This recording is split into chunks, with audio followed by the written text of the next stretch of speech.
with your kids. Hola, ni hao, konnichiwa, assalamu alaikum, shalom, mahaba, ciao, bonjour, namaste, jumbo, bienvenidos. Hey, my name is Jevly. Welcome to Reading with Your Kids.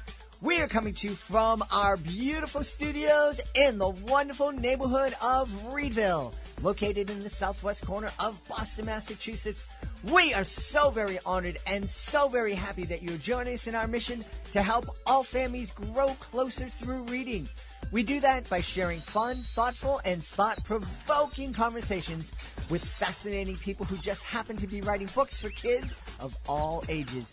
Please be sure to tell all of your family and friends about the show and let them know that they can hear us on the WREB AM/FM 24/7 radio network. And they can find us on the iHeartRadio app, Spotify, Apple Podcasts, Amazon Music, Good Pods, Audible Podcast Addict, wherever you find your favorite shows. Two really wonderful guests today. First up, Dr. Connie McReynolds will be here to celebrate solving the ADHD riddle. And later in the show, we'll be meeting with David Covell. He's celebrating his brand new children's book, Gather Round.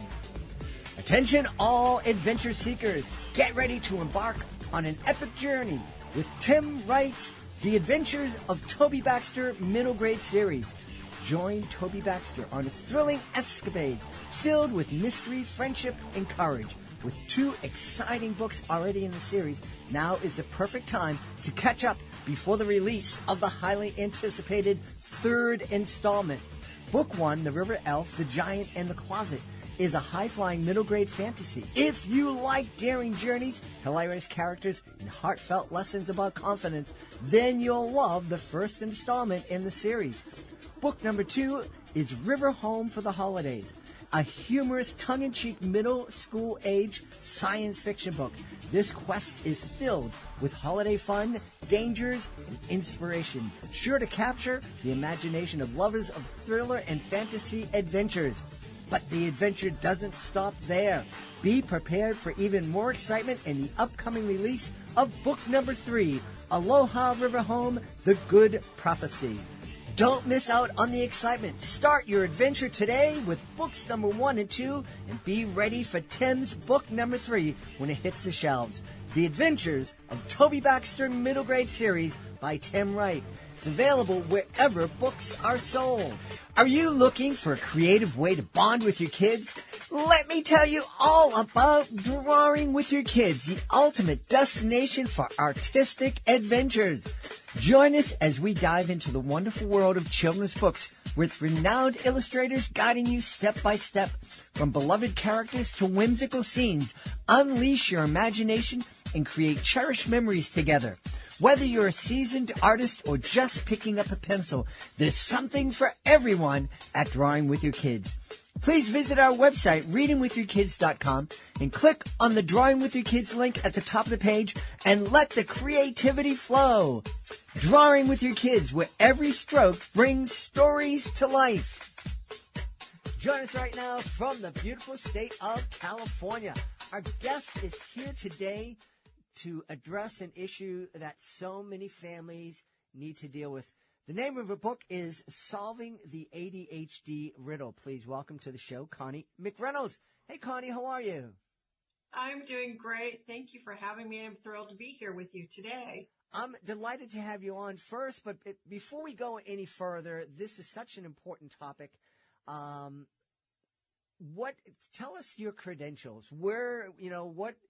What training, studying, research have you done that means we should listen to you?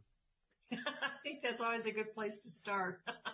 Who is she? What is she bringing to the picture here? So I really always love to start with, my mother taught second grade for 32 years in the same classroom when I was growing up. So well versed in a lot of things that would go on in academia, and I taught actually at a university setting for 25 years at 2 different universities. I'm a licensed psychologist. I've been in the field of rehabilitation counseling and rehabilitation psychology for over 30 years. I've worked at the VA. I've worked at a physical medicine and rehab clinic. I've had my own private practice for years as a psychologist, and about 15 years ago, I built an institute at the Second University, where I worked for 15 years. I retired last year. And within that institute, I had some leverage to be able to get really creative. There was some nice backing for creativity and innovation. And one of the things that fell in my lap was this thing called neurofeedback, because one of my faculty colleagues had been using this approach in one of a special class setting, elementary school in another county, and said it was working wonders for helping children learn how to read.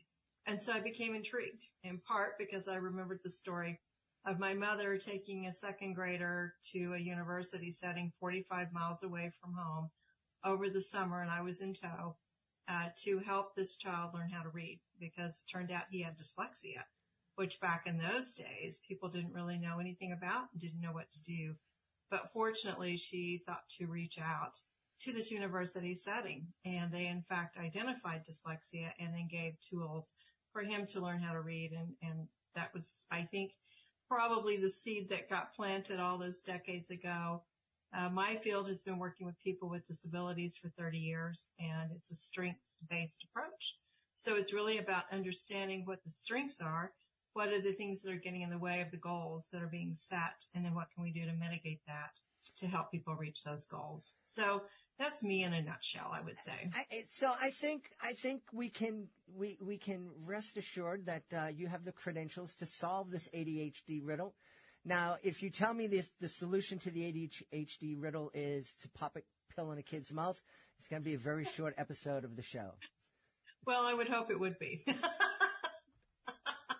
I would hope that would be where you would say, we're done. So tell us, so many people are struggling with this. We face this challenge. My son, I like to say, had a lot of extra energy. I was first became aware of this thing called ADHD way back in the 80s. I think it was 1987, 89, something like that.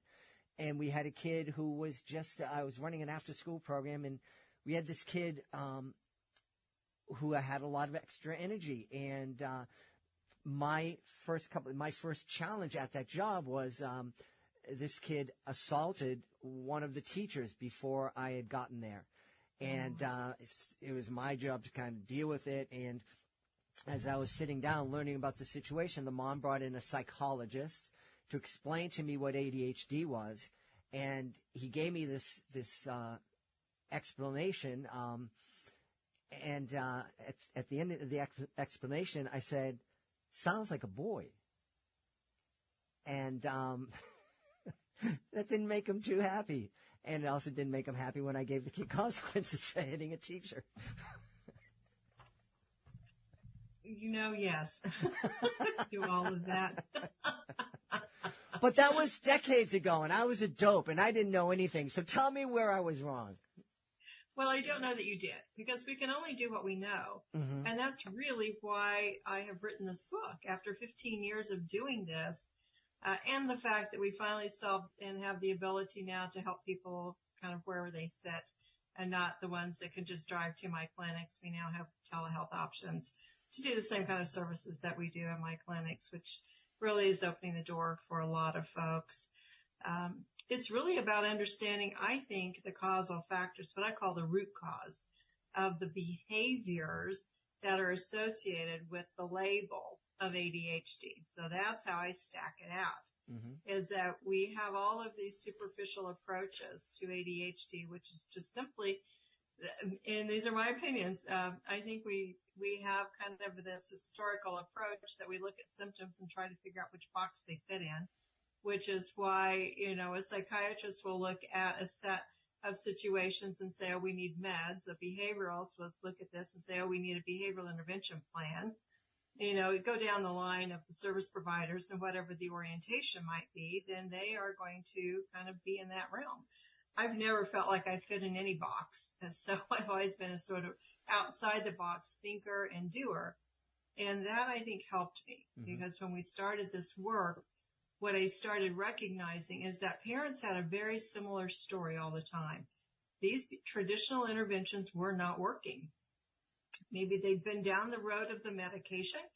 It might have worked for a while. Maybe there were side effects. They couldn't quite figure out why they weren't getting long-term lasting results, because we've been conditioned to think if we take a pill, everything's going to be better.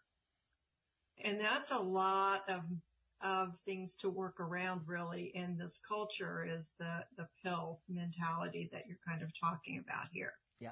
And this approach that I have, I really stumbled onto it, and I kept testing it and looking at it and researching it for a long time before I was really ready to put the book out. And it took a good decade for me of really doing the research on it. I did publish some articles in international journals about the work with ADHD children and veterans with PTSD.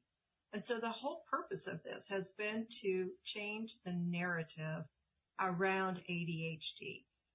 I think I want to give myself a new title, which is the ADHD Mythbuster. I like that. I really do. I do, because, you know, my flippant comment to that psychologist all those decades ago, you know, it just didn't, he was describing this terrible condition, this thing that this kid was suffering with, and he was saying, well, you know, he gets easily distracted if he's not interested in the thing that you're doing, and but if you give him something that he really likes, he'll laser focus in on it. And it didn't seem like a problem. It seemed more like, you know, the situation was the problem as opposed to the kid. Mm-hmm. Well, I think that's a lot of the truth with this, is what are we looking at? And what started happening again, behavioral interventions weren't sticking with these children. People were showing up in my clinics for a reason. They were trying to find an alternative process. And what I had uncovered over a period of time is that there was an assessment that came along with our neurofeedback program that I had always run. It's been around for 15, 20 years or more now. It's been validated. It's an easy thing to do. It's a computer-based assessment. It takes 20 minutes to administer this. We're looking at 37 areas of brain processing regarding auditory and visual processing skill sets. And when we find those areas that aren't working, across that, I'll take this report. They'll bring it in. So I start the intake. The child goes in with the clinician to do the assessment. I'm still with the parents. I'm gathering the information from the parent of what's happening here. Get the story. I want to understand the narrative of how this is playing out day to day. The assessment comes in. I start going over the results. And sometimes the language is verbatim for what the parents have just been explaining. And they'll break out in tears, because it's the first time that they've actually had language that describes what's happening and an understanding of what the root cause is for that. So if a child can't remember and you're repeatedly saying something to your child over and over and it doesn't stick, there's likely an auditory processing problem here. It isn't for the lack of willfulness of wanting to do well. And in the book, I really have said children are not wanting to be in trouble all the time. They don't want that. They want to do well. They want to be happy. They want, you know, people to be happy about them and what they're doing. They don't want to be in trouble. So what's breaking down in here? Well, the auditory and the visual processing problems are what's breaking down. So if I can't get organized, there may be a reason for that. If I have a situation where a child just can't get anything organized, they can't keep their room pulled together, they lose their homework, you know, they lose the shoe, they lose the keys, they lose the glasses, lose the backpack. These are likely visual processing problems that are not about hearing or vision. It's about the neuronal pathways in the brain, and are they strong enough to process this particular type of information that's coming in. And in the cases that I've worked with, which have been many, regardless of the label of what the person walks in the door with, we run this assessment, and in 85 to 90% of the people we work with, they actually have these underlying auditory and visual processing problems. And I'll always say to people, there's a good news, bad news. The bad news is, well, it's here. The good news is it's here and we found it. And the even better news is there's something we can do about this. Because with the neurofeedback, we can do about 20 hours of brain training, and we literally get rid of these things permanently. It's just brain training. It's just training the brain. It's like a gym for the brain. And when we train this up, it tends to hold because that's how the brain gets wired. Now, when my son was dealing with his extra energy, we found an alternative that was using exercise, but his balance was challenged. The vestibular, I can't say it, vestibular system was being challenged while he was being asked to do these hand kind of exercise kind of thingies. Is that the kind of training that you're talking about along those lines? Ours is a little bit different from that. So we are using EEG biofeedback, which means we have a sensor that's placed in a certain location on the scalp, like an EKG unit. So you'll go in for EKG, you have a little tacky sensor that, gets stuck on your skin. This is a sensor that's actually measuring your brain waves. So it's a one-way system, just like the EKG system, any biofeedback system. It's just measuring data from your body. In this case, it's from your brain, and it's fed into the computer. And with the feedback loop, which is if there's excess tension, that's going to flash up on the screen. You're going to get to see that you're under duress or you're stressed out about this. And so there's coaching involved, but part of the process is there's a training plan that we put together based for each person on their own unique assessment results. And we measure from that. So we train 30 minutes twice a week. We do 20 of those sessions, and then we come back and rerun those baseline assessments. And the key with this is that we're using low impact, what look like video games or training programs, because they're designed to tackle those areas that we have found. So for example, if a person can't remember auditory sequencing, like parents will say, we tell him 2 or 3 or 4 things and he might get one of them right consistently, maybe. We say, do this, and it falls on deaf ears. And then lo and behold, we find out there are auditory and visual processing problems. We tackle that, and we do it by literally training the brain to get stronger. Similarly, if I was right-handed and I needed to start writing left-handed, I broke my wrist or something, heaven forbid, I'd have to train my brain how to do that, and it's just repetition. I might not write quite as fluently with my right hand at the beginning, but if I stayed and did that continually for the rest of my life, I probably would get pretty good at that. This is the same process. It's kind of like learning how to ride a bike. So we'll tell people, you can't think your way through this particular process of what we use. Your brain has to figure it out, which it will, because you can equate this to learning how to ride a bicycle. When you're a child, you'll have training wheels. People can tell you how to ride the bike. They can show you. The only way you're going to learn how to ride the bike is your brain is going to figure it out when you're on the bike. And then the good news is, as we know, we cannot ride a bike for decades and we can still get back on a bike and ride it because that's been wired into our brain. It's also what I joke with people. It's like, that's why your bad habits are also hard to break. They're hardwired in. If you're going to have to break that, you're going to have to build something else to go to, which is why you always want to find something to go to and practice and build and create that. And then the old will prune itself away.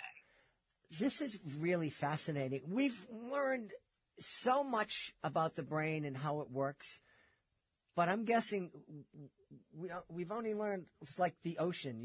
We've learned about 1-2% of what's going on in the ocean, and I'm guessing that's where we are with neuroscience. Well, it is. And neuroplasticity actually has been around. This concept came out of Canada back in 1949 with the Canadian psychologist, the neuroplasticity piece. That was Dr. Donald Heath. And we're still just barely scratching the surface with this. And neurofeedback's been around since the 1970s. And I always question these certain types of industries that say it's still experimental. And it's like, well, I can tell you our 50 years has probably been around a whole lot longer than that medication you just put out last week. Well, it's interesting that you say that, because one of the realities, that, as I understand it, is that a lot of the medications that we're giving to kids, maybe not necessarily in the ADHD field, but certainly kids that are dealing with anxiety, a lot of those drugs, they're being prescribed off-label, that they haven't been tested on kids. And so it's the FDA that's the group, right? The FDA. They've approved it for one thing, but doctors can prescribe it for this other thing that hasn't been proven. And we really don't know. These are, as we say here in Boston, these are wicked strong psychoactive, psychotropic drugs, and we don't know the long-term effect of them. We don't, and we don't have any evidence whatsoever about the cocktails that I like to call them, because you take one drug and a crop of side effects come up, and so the remedy for that typically is to prescribe yet another medication, and there's no end in sight sometimes for this. I've seen clients come in with a list of 10 or 15 medications that they're on, and that to me is a little concerning because I don't know what we're treating at that point. Are we actually treating a condition, or are we just treating a cycle of side effects now for this? I'm not a physician. I don't prescribe, and I don't tell people to get on or off medications. I always advise them to work with their healthcare provider regarding that. But what I can say is sometimes there are signs that maybe the medication is too strong, and you may want to have a conversation with your treating physician about that. When we see that in children as their brains get stronger, the medications that they're on, they describe it like being on speed. And so they feel like they're over-medicated. And so I will have a conversation with parents around that. It's, you may need to have the conversation. You may need to go in and say, go in and tell your physician, we've been doing this neurofeedback and it looks like things are getting better. And, do we need to continue with what we're doing here? Yeah. So I think people are becoming a little more versed. Some certainly here in my region. I've been doing this for 15 years. I have neuropsychologists that actually refer to me when they've diagnosed children with ADHD instead of just going down the traditional, the road. And I've had one parent call from another state that said they just recently had their son diagnosed, and this person actually works in pharmacology. And she said the psychiatrist said the first line of approach to this was writing medications, and this woman's husband said, "Oh no, we don't. That is not going to be the first line for our child." And so they're reaching out at this point, and we're having some conversations around what could be an alternative approach. Well, that makes perfect sense to me. Why use the nuclear weapon when we have all these other non-invasive, not as potentially dangerous tools that we can look at first, and alternative therapies. I'm guessing sitting down with the little EKG and doing some neurofeedback, there's no side effects to that. There's not going to be any long-term damage. Well, there isn't, because nothing's being done to the person. There's nothing being injected, nothing swallowed, nothing along those lines. This is simply, it's built on the biofeedback principle, which came out, in the 50s or 60s. You put a sensor on your finger to measure your pulse rate. And if you were directed to breathe differently, you could notice through the biological information that was gathered in this little, monitor situation, you could affect your heart rate. It's the same thing. We're just reading brain waves here. And the process then is setting up this training plan. People are trained on what to do. I will say, there is some background on knowing what to do it properly, of course. So you do want people who've had experience in the field, providing the services. However, the rocket science was already developed by the developers. We like to joke with the rocket scientist was the guy who figured this all out. We have figured out how to apply it in a manner that works very well for people. And typically, we'll do 20 or 30 hours of brain training with people. Some people get done quicker. It just really depends on what their goals are and how far they need to travel. For some of the children, we're finding that they don't have any auditory processing. Some may not have any visual processing. And when you're trying to go through a school setting and learn in your world and you can't process a whole segment of information that's coming to you, you can really feel very lost. You can get frightened. You can be frustrated. You can act out. You can have temper tantrums, meltdowns, or withdraw. So all of those are possibilities for children who are struggling with these auditory and visual processing problems, in part because they have zero language to be able to tell anyone what's going on. And in the 15 years I've been doing this, I had one woman walk in who could aptly describe what she was going through that matched her assessment. Mm-hmm. Everyone else is kind of at a loss for what's happening. There's a lot of frustration. There's a lot of fear around, is my child going to fail? And we want to stop that. We want to stop that in its tracks, particularly with children who are starting to internalize these messages that they're not smart. All of this has nothing to do with intelligence, absolutely nothing. However, children with auditory and visual processing problems can look like a whole host of DSM diagnoses, including intellectual delays, developmental delays, cognitive, whatever you want to call it, anxiety, all of that. They can have all of those labels, and underneath it, at least in the people I've worked with, obviously I haven't worked with everyone in the country and around the world, but the folks who've come in my door, 85 to 90% of them have consistently had auditory and visual processing problems underneath all of this. Yeah. If they have anxiety, we tackle that at the same time. Again, we're retraining the brain on how to calm down. We've had a lot of good success with trauma. I started out working with military folks. I'd been at the VA during my dog program and really developed a fondness in trying to find some solutions for those folks. And we've treated a lot of PTSD and other conditions, even in children who've maybe come through foster care and tough lives and such, domestic violence situations, and people who've had accidents as well. Mm-hmm. That trauma can get locked in, and we can unravel that quite a bit.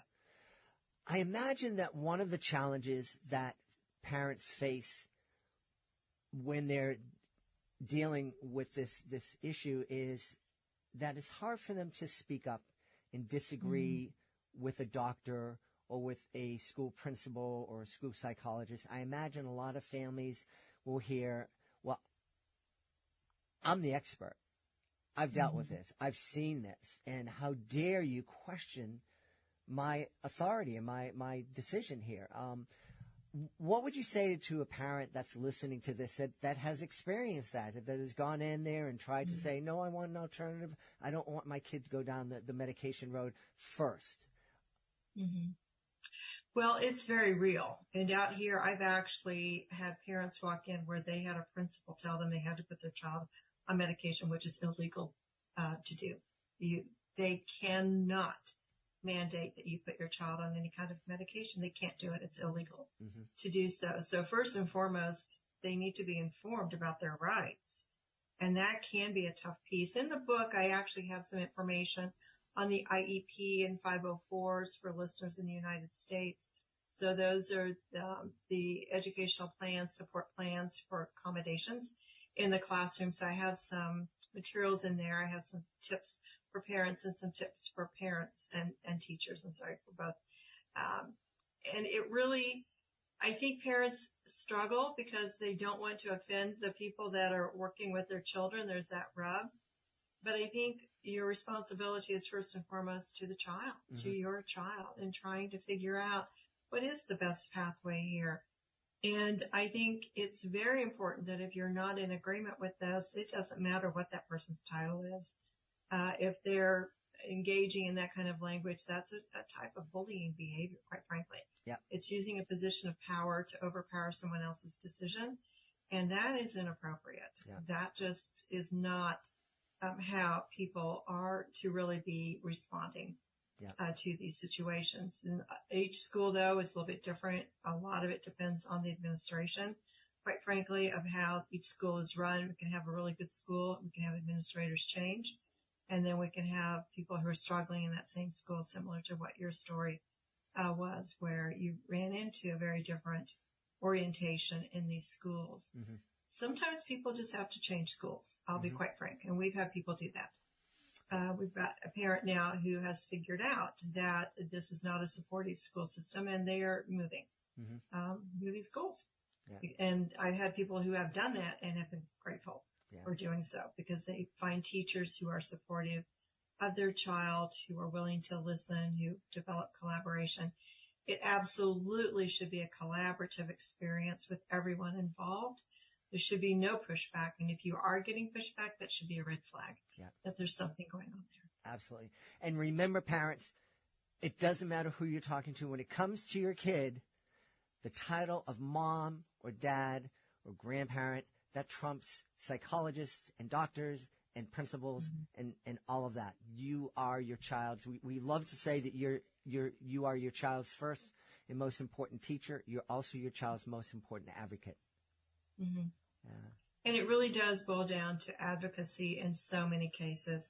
Sometimes, depending on, the resources that parents have, and that is a factor, there are advocates that people have hired. And I actually am working with some parents now who actually won a lawsuit against a school district out here to obtain funding for its services. And they are now able to get additional supports for their child in the school.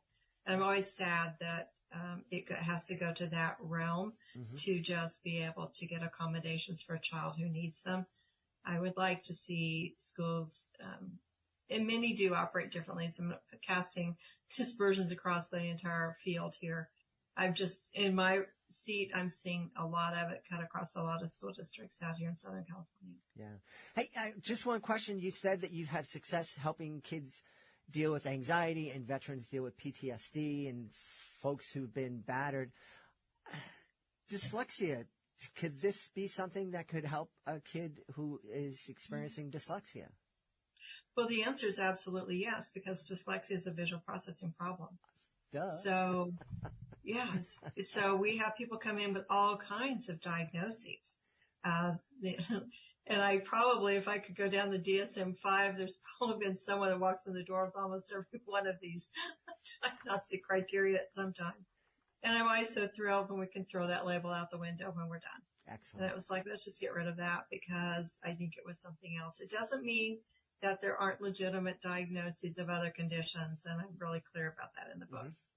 It does mean, though, that there may be a missed mark here. And I've often said the wrong diagnosis is not going to lead to the right intervention. So we really have to get it figured out, and we have to get the interventions, if you want to call it that. I just call this brain training. So we have to get this in the right order, because if you're sending a child in for talk therapy and they can't process auditory information, you're wasting your time and your money on that. If you're hiring tutors for math and your child has zero visual processing, right there, it's not a good match right then. It might be once we get the visual processing online, because then the child needs to catch up. So you're going to be hiring a tutor at that point to really get them, moved along in the math process and learning, but they have to be able to process the information first. Yeah. And if they can't find their keys or they can't find their shoes, again, because of the processing problems, and they don't have sequential memory, which is so important with math, they're not going to catch on to this no matter how many tutors you hire. So it's figuring out what's wrong and getting everything in the right order. Well, this has been a fascinating conversation. I think we could probably talk for another couple of hours. Where can people go to find out more about solving the ADHD riddle and finding out more about you? Sure. It's up on my website. So it's very simple. It's my name, www, which is Connie, C-O-N-N-I-E, McReynolds, McReynolds.com. Up on the website, there is a free brief assessment that parents can download that is just to kind of get you in the door, kind of thinking, is there something going on here? The book, there's a link there. It's also available on Amazon.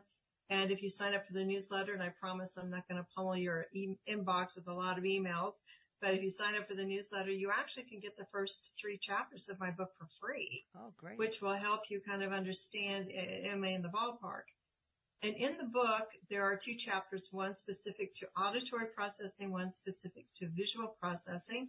And at the end of each of those chapters is a checklist that goes into a lot more detail. And so you can go through those to see, okay, is my child kind of hitting on several of these? That might be an indicator. There are parenting tips, teaching tips, and all of that in the book as well. And there's a lot of information, testimonials. There's some video clips up on my website that talk about neurofeedback, explain the process, and really kind of tell people a little bit more in detail what you would like to learn more about. Well, if you're out there, if your kid is experiencing these kind of issues, if your kid is doing wonderfully, but your niece or your nephew or a neighbor is experiencing some of these problems, go to Connie's website, get some information, and share it. I'm sure that your friends and your family members would be very appreciative of that. We've had a great time speaking to the author of Solving the ADHD Riddle. Our guest has been Connie McReynolds. Connie, thanks so much for being with us. Thank you for having me. Hey there, families! Are you looking for an exciting way to bond and learn together? Look no further than our STEM is Family Fun video series. Join us as we explore the fascinating world of STEM through hands-on activities right in your own home. Our series features lessons from experts at renowned institutions like the San Diego Children's Discovery Museum, the National Children's Museum in Washington, D.C., and Children's Museum Houston. From making homemade rainbow bridges to creating an oboe out of a straw, there's something for everyone in the family to enjoy. So grab your lab coats and get ready for an adventure. Go to readingwithyourkids.com and click on the STEM is Family Fun link at the top of the page and let the learning and laughter begin. STEM is Family Fun, where learning and bonding go hand in hand. Join us right now from the beautiful Catskill Mountain area of New York. Our guest is here today to celebrate his brand new picture book. It's called Gather Round. Gather round, everybody, and welcome David Covell to the podcast. David, how are you? I'm very well. Thank you so much for having me on. Excited to have you on. You are in a beautiful part of the world that I spent many days and weeks in when I was a youngster. With my family, we would go camping in the Catskills in the Adirondacks. In fact, I was lost for a day on one of the Adirondack Mountains, I think when I was 11 or 12. Wait. Do you know the story, My Side of the Mountain? I don't. Well, it's a very famous children's book about a kid who lived up here, actually in my hometown of Delhi. And he decided he was going to exit society and go live on the backside of a mountain. That could have been you. Well, I didn't make a choice, but Gather Round is kind of, you were sharing with me before we started recording, it's kind of, we're inviting kids to gather around a campfire. Yeah, yes. When I grew up in the outdoors, and it means a lot to me. So, I created this book. Well, at first I sort of went to my editor and I was like, hey, I want to write a book that teaches kids how to make a campfire. And they're like, no, we can't teach kids about making a campfire. Oh my Lord. But we eventually did a bit. We softened it a bit. But it was really about a dad and his daughter who are hiking in the woods, and sun starts to go down, and they decide to build a fire, and so they do it together. And she learns all about how to make a fire, and then beyond that, it's sort of the magic of how that actually attracts friends and new friends and animals to gather around and share food and music, song, and stars, and about building community. It really is true. Like I said, my family camped a lot, and that campfire, just people that are camping beside you or walking down the road when the fire is going, it's almost like an invitation, like, come on over, hang out, talk, and you can spend a couple hours together, not even necessarily get to know the person's name, but you get to know the person and spend some real quality time together. It's magical. I don't know if there's anyone in the world that doesn't love sitting around a campfire. There's something so mesmerizing and calming and magical about it. And, it's just the perfect place to share food, stories, music. It's impossible not to be attracted to it, I think. Yeah. And one of the advantages of being in the country on a mountain around a campfire is you get to experience something that me living in the city, I barely see at all, which is the beauty of the stars. Mm-hmm. Yeah, exactly. I mean, there is a sort of humbling wonder being outside and seeing the big sky overhead, for sure. I mean, I know I lived for 20 years or so in the city, and didn't get to see the stars as brightly as they do out here. It is. I wish everyone would have that opportunity. It is kind of amazing. Yeah. Yeah, it's funny. We're sitting now. We're living in an age where I got this rectangular thing in my pocket that can entertain me for hours. I don't know if it's really entertaining me because I keep scrolling and trying to find something. I know. else. I do the same thing. I'm guilty of it too. But we have these devices, and it enables me to contact anybody in the world in a second. There's usually no delay, but still, it's hard to believe that when I was younger, in my teens, in my 20s, I could sit for hours around a campfire just looking at the stars and be completely entertained. Yeah, for sure. I mean, the digital world has sort of really changed our lives, I think. But, the more I talk to young families and see what's happening out in the world, there is such a pushback against it now in a healthy kind of way. I think education is changing rapidly. I see a lot of young families up here who are really interested in outdoor schools, getting their kids out of the classroom, off of technology. Because I think we know and read like how damaging it can be to, the sort of feeling of anxiety that I think a lot of children have these days. The outdoors and being untethered and free, and being able to act with their own ideas in the outdoors helps them, I think, mentally, physically, all across the board. Absolutely. Mm-hmm. David, what do you think it is about that sitting around the campfire, obviously watching the flames dance around and, maybe feeding a log or two into the fire as it starts to die down? That certainly is mesmerizing, but there's something about being in the dark that and being surrounded by people, strangers or loved one, family, that kind of opens us up.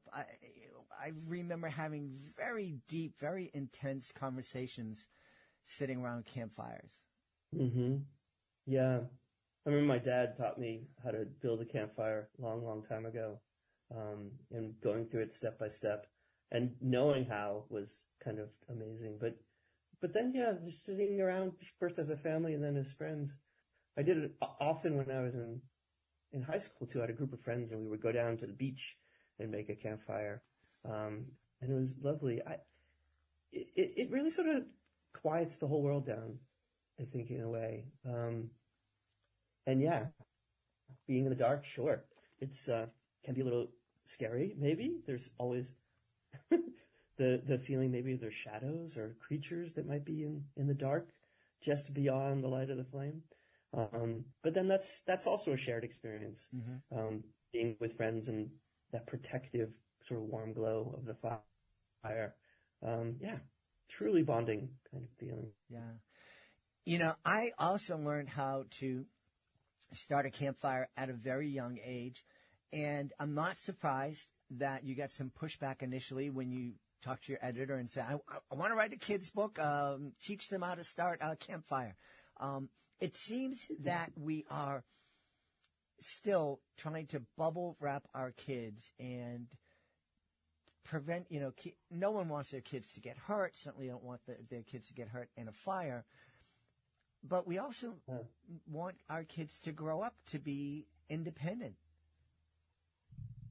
For sure. Yeah. I mean, I think there's been I see things changing, but there's a moment when the overprotection, the helicoptering kind of idea was talked about a lot. And I feel like it's starting to break down a bit more and allowing that sense of freedom for kids to have their own agency. I mean, that, a group of kids going out in the woods, making up their own rules, And yeah, maybe there's a scrape. Maybe there's, falling down in the mud. Maybe they get lost for a moment. Oh my, how do they find their way back? These are the kinds of experiences that I know as a kid, they stick with me, and I know they would for young kids today. Yeah. To be able to problem solve, that's incredibly empowering. And to have the wherewithal to, like a fire, instead of fearing it so much, knowing about it, knowing how to care for it. I don't know, knowledge is power, as they say. I think it's really valuable to learn. Yeah, absolutely. One of the things I was thinking as you were speaking, we're talking about this great picture book that we can read with our kids and experience story with our kids. And experiencing story, that's something that we probably first did as human beings around a campfire. Sure. That's where all stories sort of started. It was all verbal, simple storytelling. There was no books per se. I suppose at that point it's old folk tales, legends. They all sort of started that way. And, in a way, it is a sort of spoken word idea. And picture books are probably the closest we have to that simple language, I guess, and characters and story. And it's certainly something that you could, encourage your own kids to do around a campfire. Tell stories. What do they see in the fire? There's actually a spread that I really love in the book where we imagine what the flame shapes are making. Maybe a phoenix or a fox or something else. But it is sort of like a gateway, I think, to imagination. Yeah, it really is. It really is. It's obvious that you get a lot of joy out of telling stories. Did you always aspire to be an author and illustrator of kids' books? Maybe I did. I grew up when I was young, I was actually in a traveling children's theater back in the day. It wasn't associated with any school per se. It was a sort of community theater. And I had the opportunity since I was, I guess, in 6th grade all the way up through high school to work with kids with storytelling and theater games and performing folk tales for schools and traveling on the road from Maine to Michigan and back. It's a really magical experience where I think I learned a lot about storytelling and picture books there. In fact, I remember I was introduced to Leo Leone at that time. We did a performance of Swimmy, and there we were, like kids sort of pretending to be squids and urchins. And I remember we had red gloves on our hands to be the fish, and we'd sort of move them around. But I think another point was that my mom was a kindergarten teacher, so I always had picture books hanging around the house. Mm-hmm. So she introduced me to those. So maybe in a way, it was sort of always my blood a little bit. It's been a long time getting to this point. I was, as a professional career, as a graphic designer, and did a lot of stuff in marketing, and I still do. It's sort of a day job, if you will. Uh-huh. But doing picture books was a great combination of graphic design that I had in my blood as well, and storytelling. Yeah. Graphic design, advertising, picture books, I think one of the things that they have in common is that you have to communicate a message, a story, in a very quick way, with very few words and images. And as a graphic designer, it's probably just one image that you're trying, or one combination of colors that you're trying to use to get a message across to folks. Do you find that especially challenging, or does being able to communicate in really concise ways something that comes natural to you? Oh my. It's some work. I think you're right, actually, back on your comments about how, advertising, marketing, design, language, trying to, communicate something can affect sort of storytelling. It's true. Like being able to tell a story succinctly and short is sort of the charm of advertising, I guess. I hate that word advertising. I'm not really an advertiser. But yes, I mean, I've had experience doing some of that. Do I find it difficult? Yeah, of course. It's the hardest bit of editing, to get down to the core. And especially in the kind of writing that I do, with both Gather Round and a previous book called Run Wild, they're both lyrical and almost like a song. And so every syllable, every word needs to be perfect and right on and as short as possible.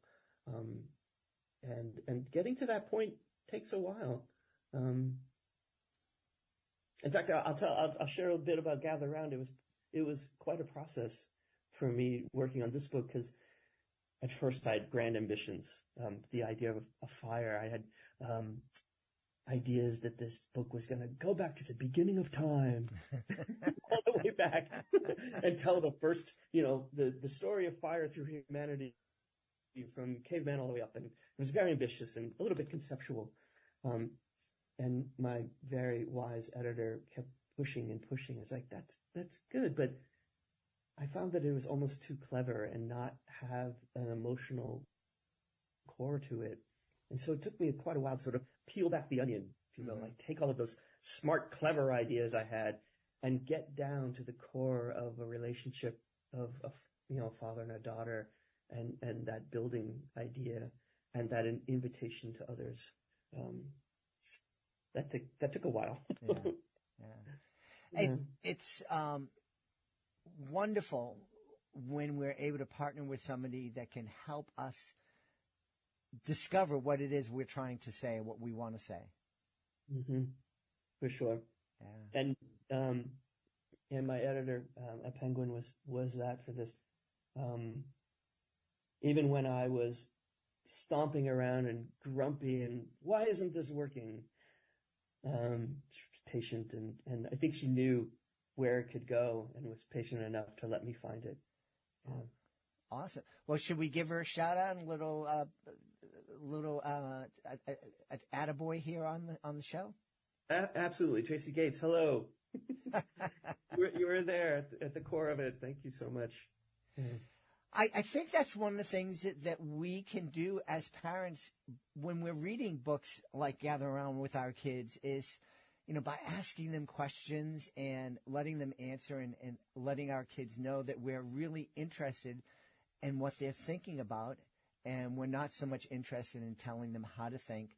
I think that's a really wonderful gift that we can give our kids, helping them discover what it is that they want to say and what it is they're feeling. Mm-hmm, for sure. Yeah. I mean, it's a little bit of how I think about writing as well, which is don't tell everything. As you're telling a story, let some things be open-ended. There's a number of questions in the book that sort of are left hanging for you to fill in with in your own mind.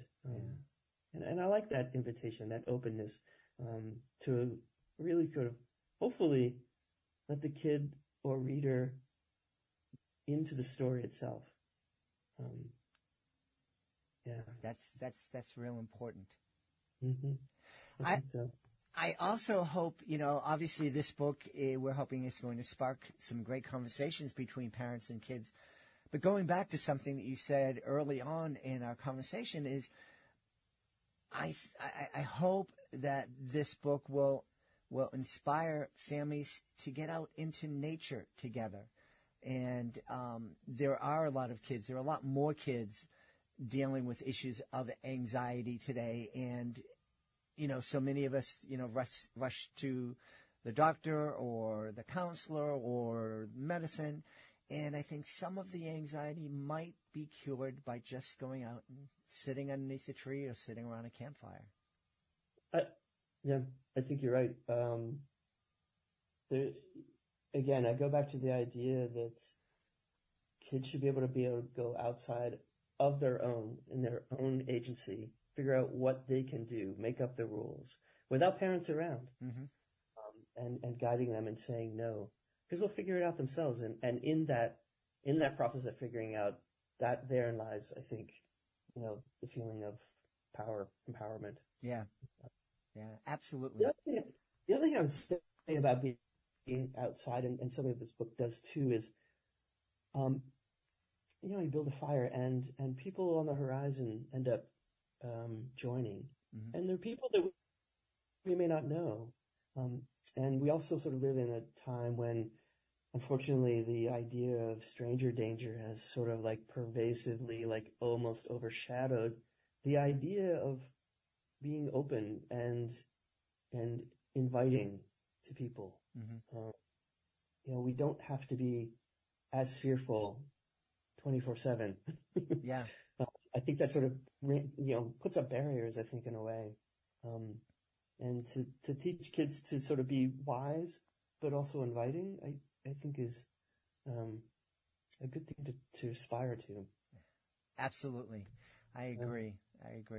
You never feel as much a part of one great big human family than you do when you're sitting around a campfire with others. Yeah. Sure. David, where can people go to find out more about you and find out more about Gather Round? Well, I do have you could follow me on Instagram. It's David_Covell. That's my handle. You could go to my website, which actually I have to update, but it is davidcovellbooks.com. You can find Gather Round in any bookstore that you love. Go to your local bookstore and ask them for it. I really love supporting the independent bookstores around the country. But certainly you can get it anywhere online, at any big sort of retailer that might be there. Yeah. Well, we've had a great time speaking to the author and illustrator of Gather Round. Our guest has been David Covell. David, thanks so much for being with us. Thanks a lot. It was a pleasure. We hope you've enjoyed this episode of Reading with Your Kids and will join us for the next exciting episode of the show. I want to thank the folks who made today's show so wonderful. Of course, we want to start by thanking our guests, Dr. Connie McReynolds and David Covell. I want to thank my amazing team, Fatima Khan, Rory Grady, Chris Doherty, Judy Hu. I want to thank my beautiful wife for all of her support. Most of all, we all want to thank you. Thank you so much for taking the time to join us today. And as always, thank you so very much for taking the time to make the world a better place by reading with your kids. I'll be looking for you in the next episode of Reading with Your Kids.